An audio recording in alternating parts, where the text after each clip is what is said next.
Hi guys, it's Wendy here from Wendy Wise Beauty. Today I am doing a Middle Eastern haul, small haul video.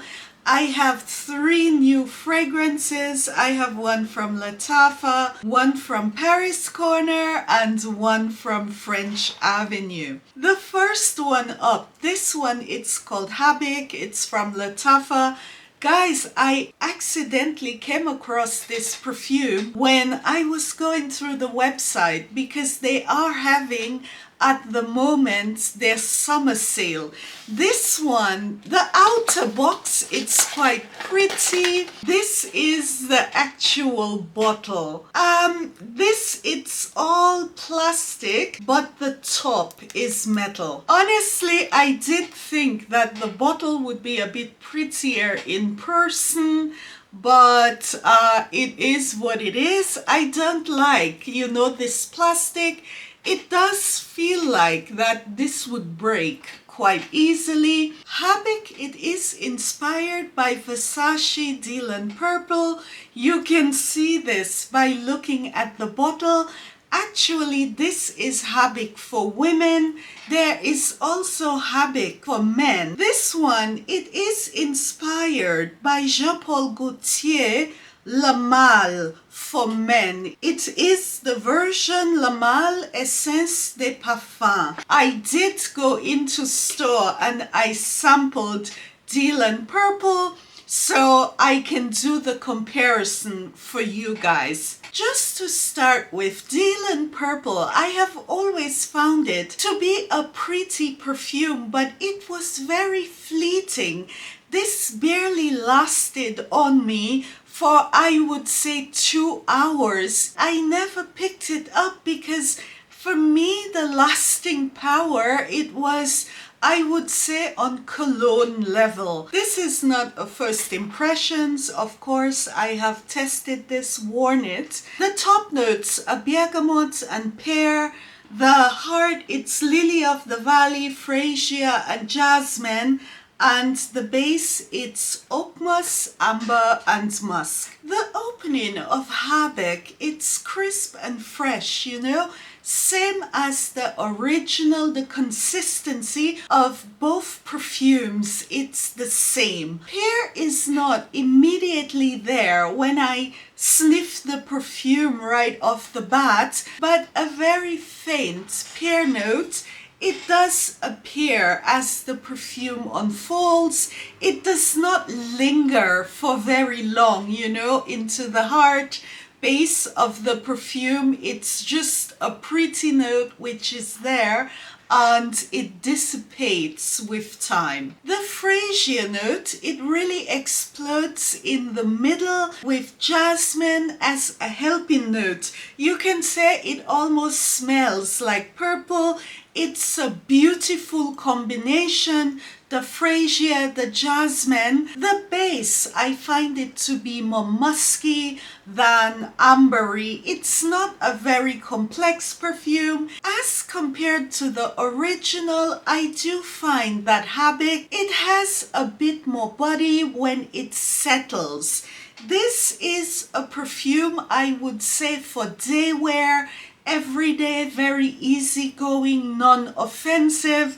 Same as the original. It's nothing groundbreaking, but it's beautiful. The base, it is more musk than it is ambery. Compared to Dylan Purple, the lasting power, it's a lot better. I would say I get about 5 to 6 hours with this, which is average for an eau de parfum, but it's brand new, the batch code. My overall verdict is that Habik, it is close to Dylan Purple. I do not sense a very big difference other than this one, it punches a lot harder and it has not fully, you can say, macerated yet.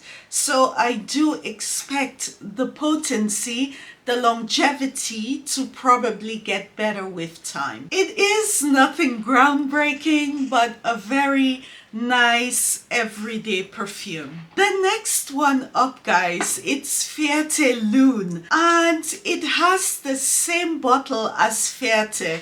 Fierte, this one, it's one of my favorite perfumes from French Avenue. The normal Fierte, it is inspired by YSL Baby Cat, and the new one, it is inspired by Naxos. I did get a 5 milliliter sample. It is the same beautiful bottle, but it's white, as you can see here.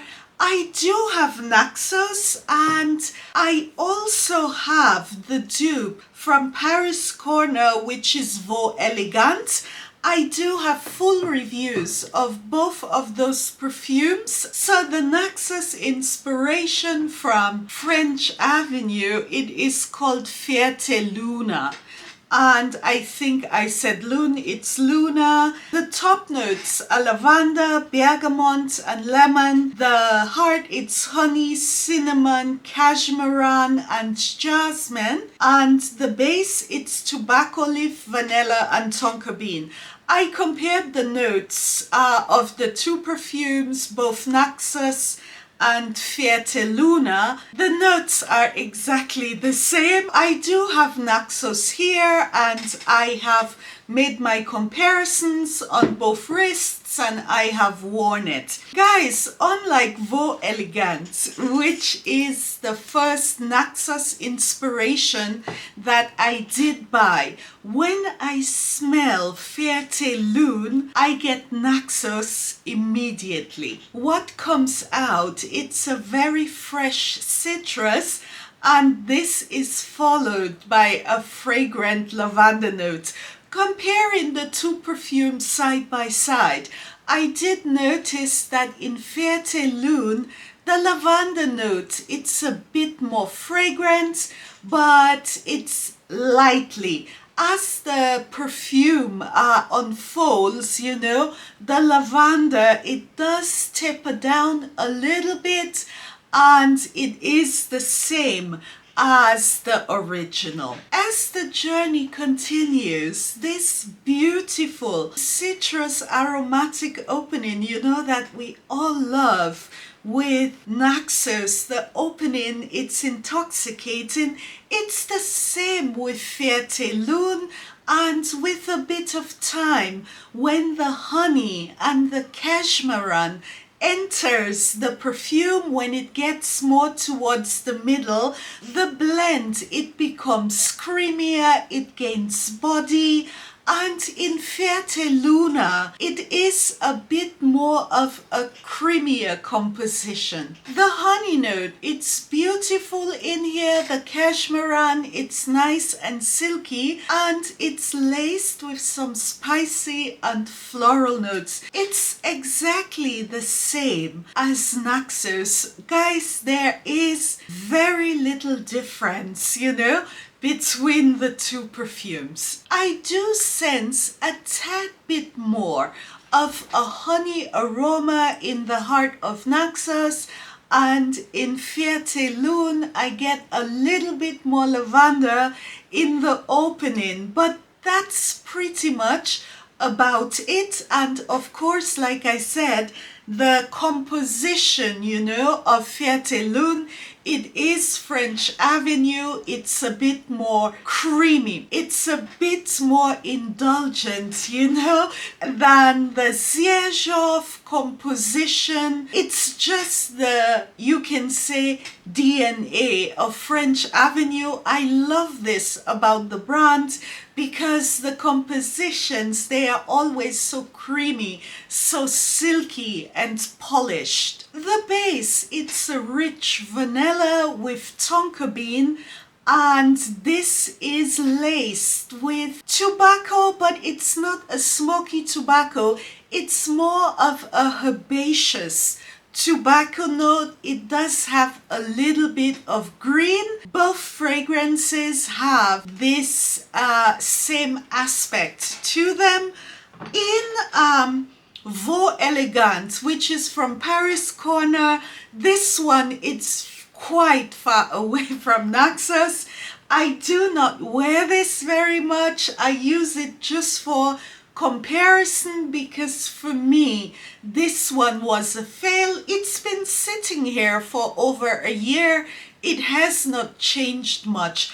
I would say Vaux Elegant, maybe when compared to Naxos, this is at best 50%. Guys, you know, sometimes a French Avenue inspiration, it's worth waiting for because this house, they do them so well. You know, the only thing is sometimes you have to wait a year until it comes on the market, but it's very hard for me to pass up one of their inspirations because of the experience that I have made. The perfumes from French Avenue, this is also Fragrance World. They are a bit more expensive, but the quality of the fragrances, the composition, it is worth a little bit more. In my opinion, you know, I do review a lot of French Avenue perfumes, and I almost always pick them up blind. I mean, Fierte Lune, I did buy a sample because I do have the original. I am trying to cut down on having too much of the same DNA.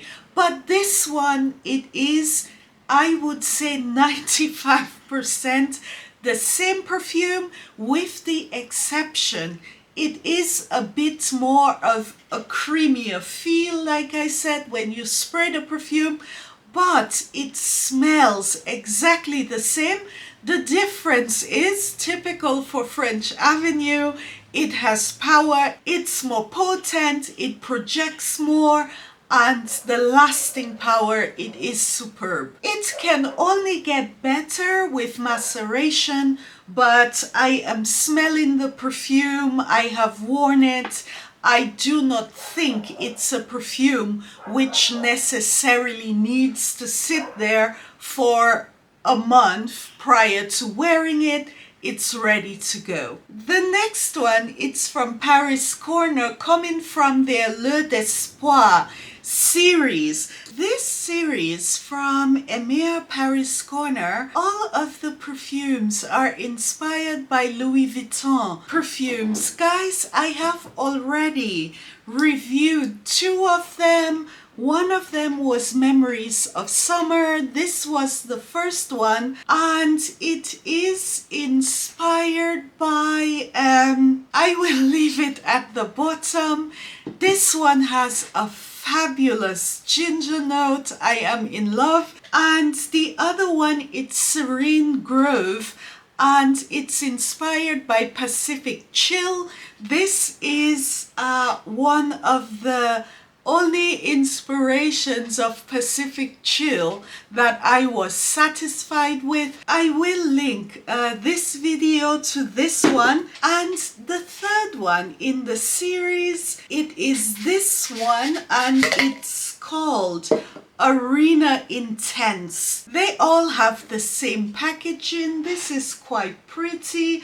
So these are the 3 perfumes, same packaging, just different color. Arena Intense, it is inspired, yes, by Louis Vuitton, Le Sables Rose. From all the 3 perfumes, I did wear this one a bit more because to my nose, it is not really where it is supposed to be in terms of maturity. However, the top notes are bergamot, the heart it's saffron, elemi, rose, pear, and black pepper. The base, it's amber, sandalwood, patchouli, vanilla, musk, and dry woods. This one, I think it's a bit more complex than the other 2 perfumes. I do not have Le Rose Sable in my head, so I am reviewing this one as its own perfume.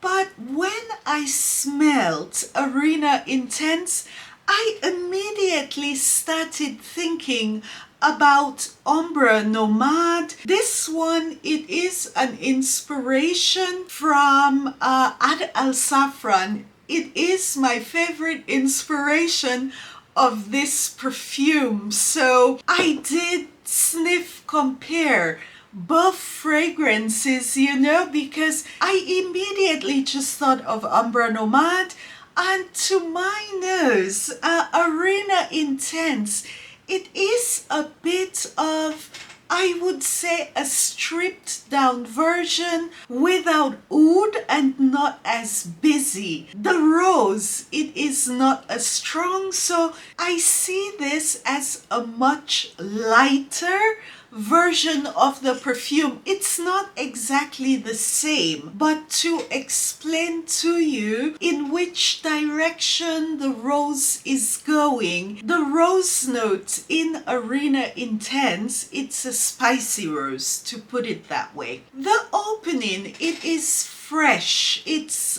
light. This perfume, it does travel, it projects quite a bit when it is first sprayed. This fresh, light, airy opening, it is then followed immediately by rose, and it is a spicy rose. The rose, it's definitely on show in this perfume, and also to a certain extent the saffron, because it is quite warm. Patchouli is listed in the base, but it has quite a nice dose of earthy patchouli, and it works nicely with these spicy notes in the perfume. But the base, it's definitely woody. The sandalwood, it's quite present. It's a fragrant sandalwood, and of course some vanilla. Despite the fact that I do think this needs to sit and compose itself a bit, it's still a very nice perfume. But I do see it as a perfume more for the colder days, because the base, it's definitely woody, spicy rose. It's not a perfume I would wear on hot summer days, so I will allow this one to sit a bit more. And I do believe come fall, come winter, it would have macerated and it will be perfect. At this point in time, especially in the opening, the projection, it explodes. It's very good, but longevity, it's average. And if I can judge this perfume, comparing it to experiences I have made with Paris Corner perfumes where they do need to macerate, I think it will get much better in time. And of course, this is totally unisex. It does have quite a woody base, so I would not say it's leaning in any one direction. The rose note in here, it's not very girly, feminine, pretty. It's a grown-up, robust rose accord. I am really happy with this series from Paris Corner. All three of the perfumes were good. My Lieblings, it's the memories of summer. These are well worth checking out. I think in terms of price, they are very good value. The packaging, it's robust, it's quite pretty. All of the detailing on here, it is metal, so nothing to complain about. Also the outside packaging, I am using them for keeping samples, you know, because it's so cute. Next, I would just like to come back, guys, on this perfume. It's luminous from Riffs. I am getting so many compliments on this perfume. I thought I had to talk about it again. It's so beautiful. The full review, it's up. Every time I wear this, people ask me, what are you wearing? It's so pretty. The bottle, it is a little bit on the budget side, you know, because this is plastic, and the label, it's just, you can say stuck on. However, the perfume, it's gorgeous and perfect for summer. Another perfume that I am getting quite a lot of compliments on at the moment in summer, this one, it's from Nila. It is called Chocolat Crémeux, and it is inspired by J'adore, Christian Dior J'adore, but it has a twist, and the twist, it is a bit slight hint of raw chocolate in here. It is potent, it carries. I always get compliments. If there is anything with Chocolat Crémeux, people always ask me which perfume I'm wearing, you know, and sometimes I can be a little bit embarrassed to say it's a $20 perfume. I mean, sometimes it's best to say I can't remember, you know, I'm wearing a different one every day. They did have one perfume which did get quite a lot of hype some years ago.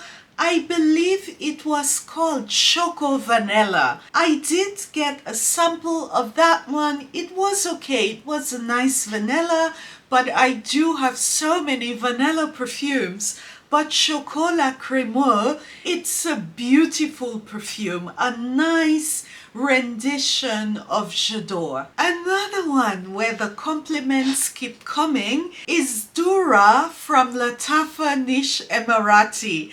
It's such a beautiful peach perfume. It lasts forever, potent as hell.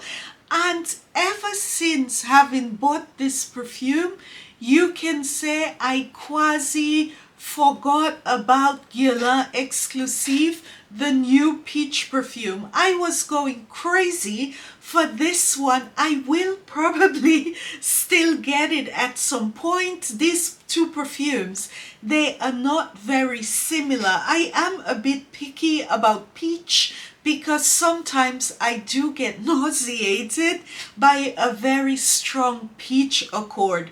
But in here, it's beautiful, it remains fresh, and best of all, when I am wearing Dura, people do notice me.